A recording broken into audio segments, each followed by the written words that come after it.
Parashat Mishpatim, Shkalim. Comment fait-on pour en même temps garder la flamme de l'engagement, de la soif de Dieu, de l'accomplissement de son devoir, et en même temps rentrer et pénétrer avec notre intelligence dans la compréhension de l'étude de la Torah. Ce n'est pas évident. Parce qu'apparemment, les deux éléments en question sont contradictoires. Effectivement, la soif de Dieu de se soumettre à Kadosh Baruch Hu, c'est l'annulation de notre ego, alors que la soif de comprendre, c'est mettre notre ego en exergue. On a la réponse dans le premier pasuk de la paracha, Ve'ele hamishpatim asher tasim lifnehem ki tikne eved ivri. La Gemara dit dans Eruvin Daf Nun Dalet, la Sugia qui parle du yoker, de la préciosité de l'étude de la Torah. Ele hamishpatim, voici les lois logiques que chaque juif peut comprendre.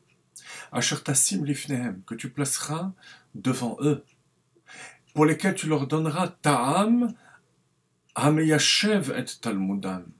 La raison du mécanisme, la compréhension du mécanisme de ces mitzvot.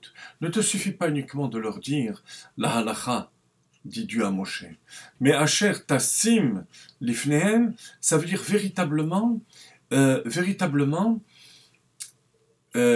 faire comprendre de manière à ce que l'élève adhère par son esprit à la logique de cette mitzvah. Plus qu'adhérer, avoir une baalout, carrément, faire en sorte que la Torah lui appartienne. Ça s'appelle Torah d'Ilehi. La Torah est à lui, à la personne qui l'a étudiée. C'est ce que nos maîtres disent au sujet du pasuk dans le premier psaume du roi David. Ki im betorat Hashem chefzo, uv torato yahege yomam valayla. Au départ on dit Torah Hashem, et ensuite on dit Torato. Parce qu'effectivement, au début, lorsqu'on étudie la Torah, c'est la Torah de Dieu, c'est le côté sacré de la Torah, puisqu'on ne comprend pas encore la raison.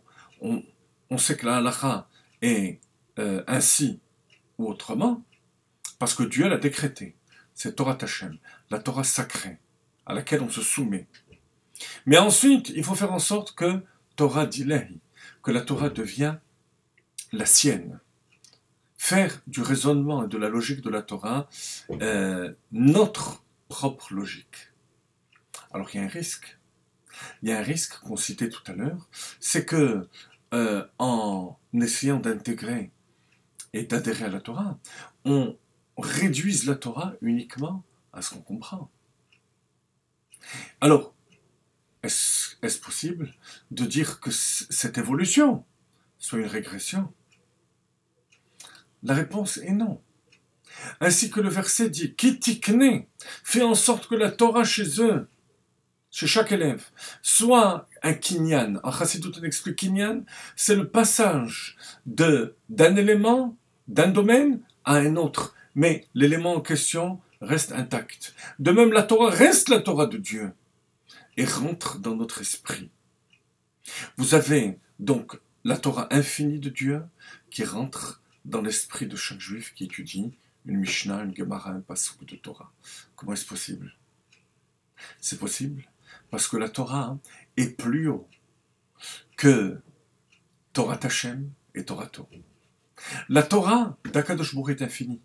Elle peut relier Torah Hashem, l'aspect sacré de la Torah, et le fait que la Torah devienne notre esprit, que notre esprit adhère à la Torah.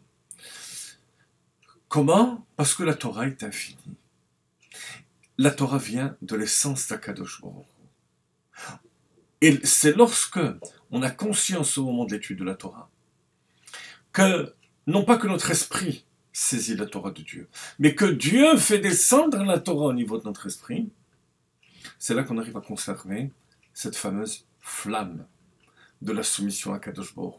Pour cela, il faut deux conditions. Il faut, disent nos maîtres dans le Yerushalmi, Talmud de Jérusalem, Tassim Milachon Sima, le trésor. Le trésor, atteindre le trésor de la Torah, c'est l'aspect caché de la Torah. Pnimiut Torah, les profondeurs de la Torah qui ont été révélées dans notre génération, dans la Chassidoute. Deuxième question, il faut Moshe Rabbeinu, le guide qui va nous transmettre ces profondeurs de la Torah. Alors lorsque on fait cet effort de comprendre la Torah, tout en réalisant que cette compréhension vient d'Akadosh Baruch Hu qui permet à la Torah de descendre au niveau de notre esprit, on garde la flamme intacte.